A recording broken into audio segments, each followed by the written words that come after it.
బాబు, నీ పేరు మిస్టర్ గంగారాం కదా? నా గంగరాజు. సారీ మిస్టర్ గంగరాజు,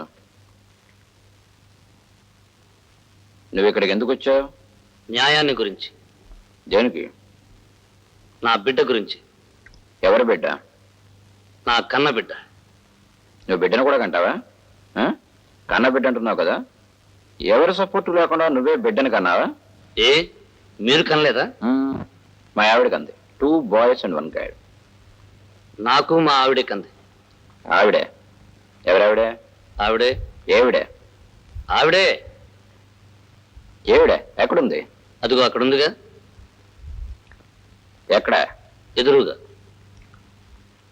ఆవిడకేం పేరు లేదా? Lalitharani. So Lalitharani is your wife? అవును.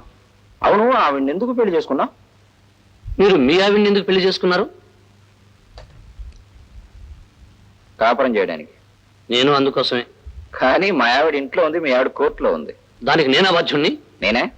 ఓకే ఓకే, నువ్వు బాధ్యుడు కాదు, నేను బాధ్యుడు కాదు, ఆవిడే బాధ్యురాలు. కానీ ఆవిడ ఏదో నువ్వు చాలా బాధలు పెట్టావని, కష్టాలు పెట్టావని మరి చెప్తుంది. అబద్ధం. ఆవిడే నన్ను ఎన్నో కష్టాలు పెట్టింది. ఏ విధంగా? ఎన్నో విధాలుగా. ఎన్నో విధాలంటే? మానసికంగా. అంటే మెంటల్ టార్చరా? అవును. అంటే నువ్వు ఇంట్లో ఉండగా పరాయి మగాడు ఎవరితోనైనా? చిచి!